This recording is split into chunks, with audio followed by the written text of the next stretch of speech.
Hey, real estate family, it's your girl Vershae the Realtor, and you're probably asking yourself, what am I doing here? Like, how did I make myself all the way over to YouTube? So I wanted to give a brief introduction, especially for those that may not know me. This can be your little introduction to Vershae the Realtor, who I am, and what you can expect from me. So let's go.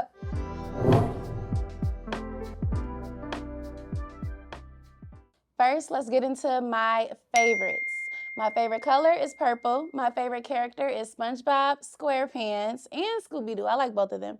My favorite movie is ATL and Hardball, a mix between the two of those. And my favorite number is the number 8. My favorite drink is water, Ice Mountain or spring water to be exact. My favorite sport is basketball, becoming football though. I'm starting to love football more and more each season. My favorite sports teams are the Packers and the Bucks. My favorite type of food is soul food. And my favorite music genre is R&B. My favorite artist right now is Summer Walker. Male favorite artist, definitely Chris Brown, the GOAT.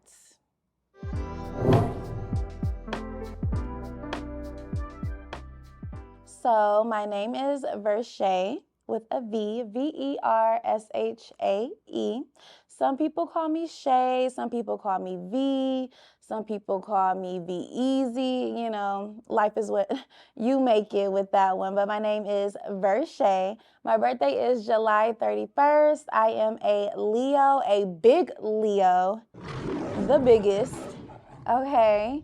I am the oldest sibling of 4 younger ones. So I am the oldest daughter. I love all of them. Currently, I am a real estate professional. I've been in real estate for 5 years, since 2020. Previously, before I got into real estate, I did a little bit of everything. I've been working since the age of 14. My first job was at Butler Skateland.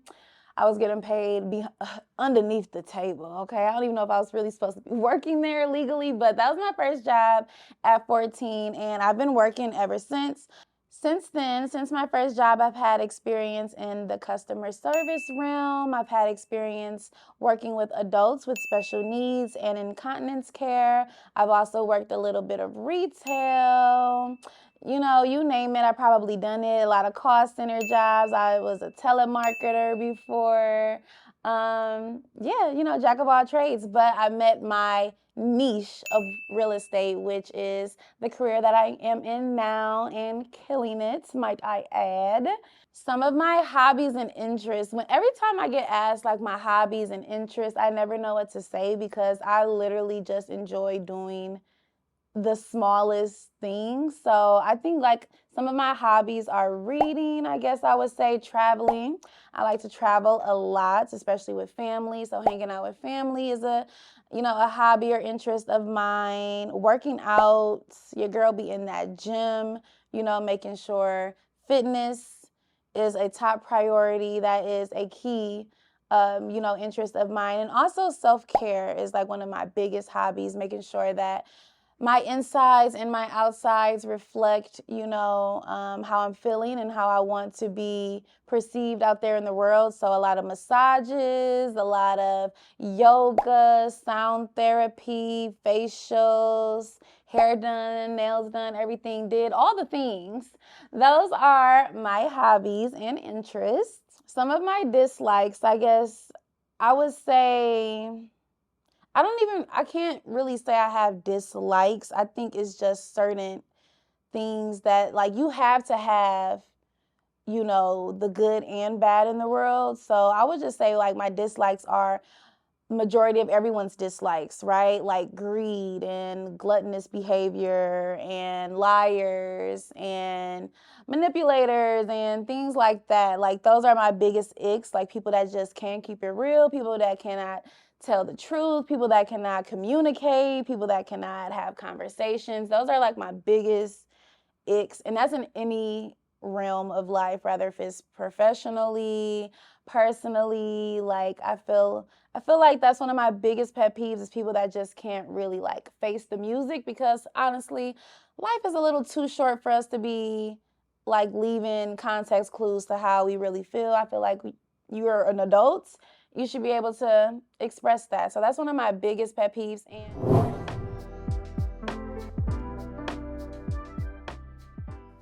I got into my real estate career first by wanting to be an investor.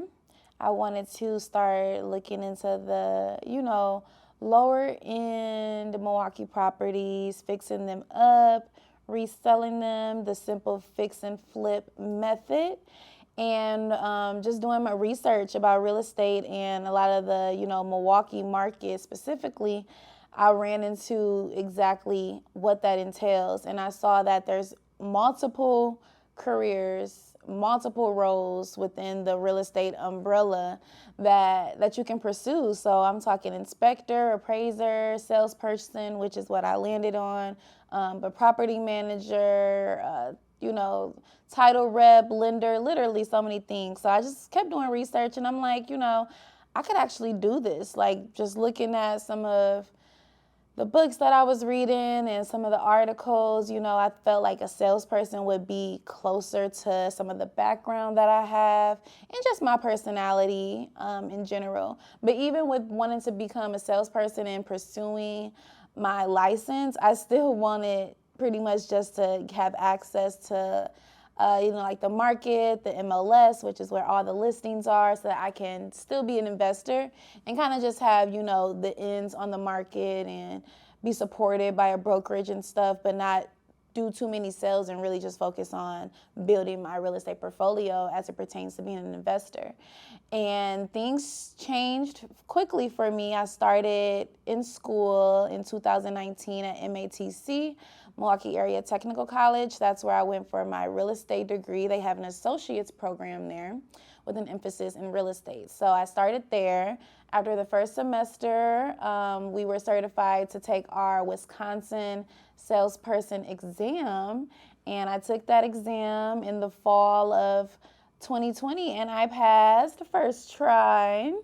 And since then, I had another year and a half pretty much of classes, to get my degree, and I took all different types of classes that kind of, dug a little bit deeper and deeper into real estate while still kind of practicing as a salesperson. So since then, I kind of like just hit the ground running, and I always knew that real estate will kind of be my niche. Still definitely have a big goal to be a high stakes investor within the Milwaukee market and even other markets too in our country. I still definitely want to be an investor, so that is coming soon. That's in my works and my long-term goals and plans. But yeah, that's pretty much how I got started as a real estate salesperson back in 2020.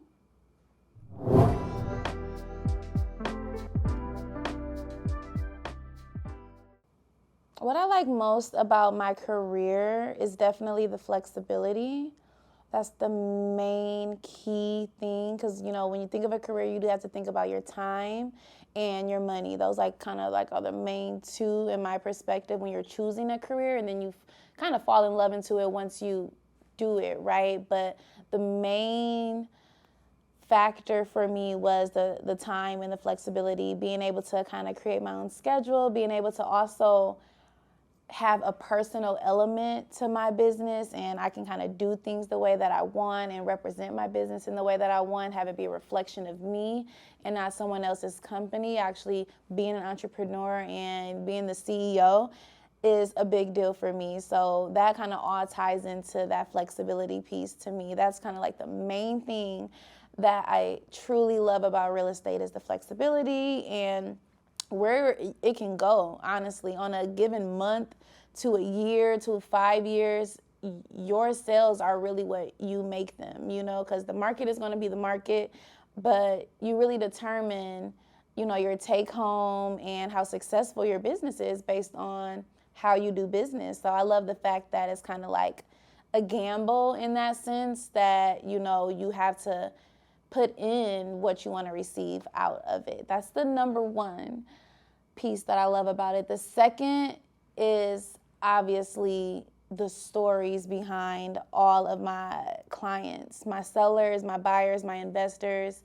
I work with a lot of people that look just like me, come from exactly where I come from, and the things that they are doing is remarkable. The lives that they're changing when it comes down to their family, the generational wealth that they're building, like, it is remarkable. It really is. And it's impressive to see people kind of go from nothing, and me included, because I started in this business not really knowing too much, and being able to, guide my families along that process of becoming investors and purchasing 2-3 properties in a 3-year time span, and just the things that they're doing is truly remarkable. The families that we just celebrated the holiday season, and seeing the families in their homes for the first time, being able to invite their whole family over because now they have a big enough house. Like, those are the things that really get me to my core. I'm not a crazy emotional person or sensitive person in that aspect, but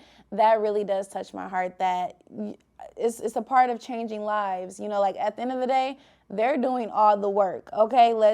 Please do not get that part confused, because they are the ones that first decided that they wanted to become a homeowner, that they wanted to invest into their city or into their neighborhoods. That's a big decision in itself.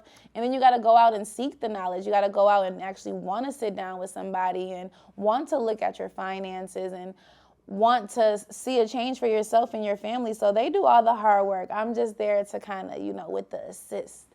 But those are the main two things that I love about real estate. And if either one of those things changed, I'd probably be out the game tomorrow, but I don't see that happening.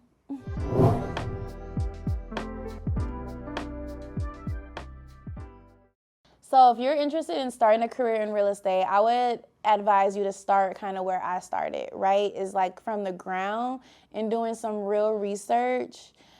When I started, of course, like, social media was around like it is now, but you don't want to go there first. I've always been an avid reader. I've always been someone that does my own research. And I'm talking about like library research, like encyclopedias, getting down to the nitty-gritty of what am I actually pursuing? What does this entail? And can I handle it? Like, is this something that I think that I can actually do? Once you kind of sit with that, you can decide which way you want to go about it. Do you want to be a salesperson? Do you want to be on the inspector side? Do you want to be on the finances side, like as a lender? There's so many different things you can do, and you can do multiple at one time. Like, within my sphere of people, I know people that are brokers and lenders. I know people that are inspectors and real estate agents, appraisers and brokers. So, and that's why, again, I love the industry, is because you can do so many things. There's so many moving parts, but that can also deflect you from staying focused on one thing. And if you want to be successful, you do need to have at least a focus starting out, and kind of let the rest of the sprouts do as they please once you're already in the field. So I would say number one is do your own research, and number two, like, actually key in on what you want to do within the industry. And then number three, lastly, is find a really, really good mentor. Find a good mentor. I was blessed to have multiple different mentors. I still have mentors to this day, and I'm blessed enough to be a mentor to other people too. Mentorship is important. Like, we all need that, no matter what industry you're in. If you're watching this and you don't even want to be in real estate, like, that's not your dream, find a mentor. If you're in the beauty industry, if you're in the scholastic, department, like, find a mentor that has done the things that you want to do, that's making the money that you want to make, or that's with the people in the rooms that you want to be in. Like, you have to mingle, network. Like, the first 3 years of my business, and even still now, I love a good network. But the first 3 years of my business was a lot of like rubbing elbows, meeting people, going to lunch, coffee with people, just like rubbing elbows, getting to know people, networking. Like, that is a main piece. And out of all of that, you'll find people that you feel like will be a good mentor to you. You'll find good resources that you feel like people can help you with your business. You'll also find friends. You'll find accountability partners. Like, networking is a big piece for sure, especially within our Black community in Milwaukee specifically. Networking is a big piece for you to be successful.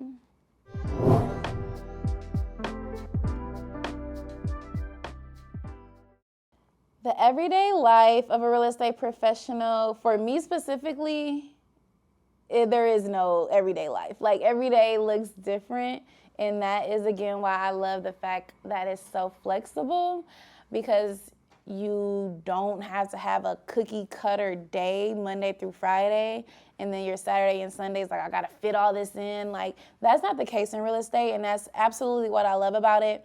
My days are different. So my schedule is Tuesday through Sunday, 8 a.m. to 8 p.m. Those are the days that my clients can give me a call if they need help with anything, like on the clerical side of things. That's when I'm available for any consultations, buyer consultations, sellers listings, any photography for my listings, showings. Of course, we fit all our showings within that time. So 8 a.m. to 8 p.m. Monday is actually my only off day. Monday, I'm off. But Sunday through Saturday, oh my God. Tuesday through Sunday, 8 a.m. to 8 p.m. is my schedule. So within that time frame, right, of course, I'm fitting in showings, I'm fitting in appointments, consultations, my networking events, if I'm having anything with my team meetings, my brokerage meetings with my creative director, anything that has to do with business, I definitely fit within that time. And on Mondays, that's big mama time. Mondays is the day where I can just really like hone in on me. Like I said, self-care is a big part of things that interest me, my hobbies, and it literally keeps me sane. So on Mondays, I choose to do whatever I want to do, rather if that's a massage, a facial, or binge watch Stranger Things from top to bottom all day. Like, it is what I want it to be. But the rest of those days during my actual work week, it's fun, honestly. Like, all the things I already said, and then I get to do, fun lunch dates and coffee meetups, and I get to actually fit things in for me within the day because I'm not tied to one particular place. But of course, I go to the office a lot. My office down in Whitefish Bay, meet up with the team.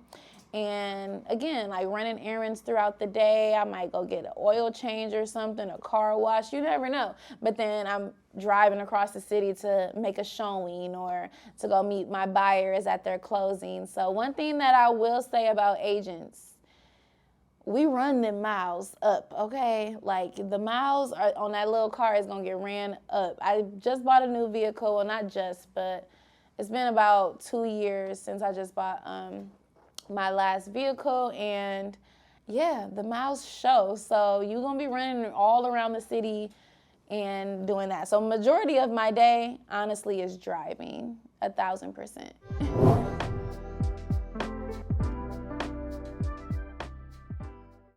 The idea behind the YouTube channel is to create a different look into who I am on a multitude of scales, rather if that's business, personal. I want to do a lot of like tapping into like emotional as well, like just, the different realms of who I am. I've gotten a lot of feedback over the years through me being on other social platforms, and some of that feedback is that, I can be an influential person, and I want to be able to kind of just show the real side of that, because it's not what I think a lot of other people display, especially on this particular social network, YouTube. So I'm just kind of bringing me, obviously, but also, the levels of that. So You're going to see it all, guys. You're going to see it all. I'm a big person with family. Like, I love my family. So you guys will be meeting them sooner or later, because not everyone is as comfortable around a camera as I am, but they're amazing. So showing some of my family life, showing some of my personal life. Right now I'm single. So maybe a little dating life. Y'all might see me on, getting ready for a few dates or going on some dates or something. I don't know yet. We're gonna talk about that later. So some of that, and then real estate obviously is a big piece. So rather if that's coming along with me to a showing or seeing how the process really, I'm gonna give y'all the real process of buying a house. Okay, you're gonna see my side of things when it comes to that. And just like my goofiness, my quirkiness, my real personality, I'm often misunderstood. I know it's right, me misunderstood, I know, but I am. So I want to be able to kind of just put myself out there, and y'all make your own judgments, but ultimately the ultimate judge is God.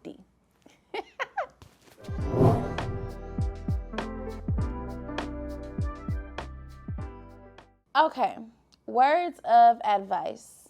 It's 2026. There's so many powerful annotations that's related to this new year that we're in, but I want to do a small reflection on the previous year, 2025. 2025, for those that do not know, was actually the year of the snake. And what do snakes do? They shed their skin, they move on to new things, they leave their old life in the past behind them, right? 2025 was the year of the snake. It was the year that we got rid of old and bad habits. It's the year that we broke off toxic relationships. It was the year that we looked ourselves in the mirror and had hard conversations. It was the year that we fell flat on our face and had to pick ourselves back up. 2025 was a year. It was a year. But now we're in 2026. And given the fact that you've shed it and you've already done so much work, not even just last year, but all the way up into where you are today, there was so much work that was put into that. There is no reason why this cannot be your year. If there's any reason that you make up, it's literally an excuse. It's literally you telling yourself that you just don't want to be great. Because that's literally how I'm approaching this year. And anyone that ever wants to have any conversation with me about moving past something and into something new, my number one piece of advice is going to be you actually have to move into something new first. You cannot do reflection already and still in the same space that you were. So first we got to do that. We have to actually pat ourselves on the back for making it through last year. I mean, shit. Can I cuss on here?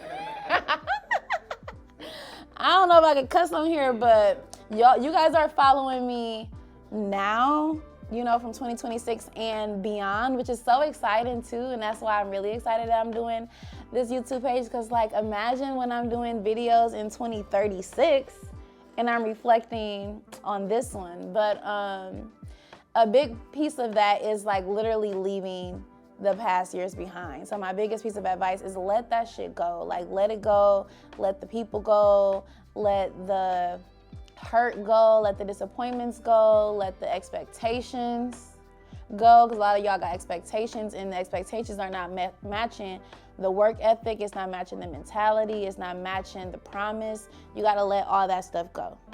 Like, comment, and subscribe to go along with me on this beautiful journey. I cannot wait to have you guys. Until next time.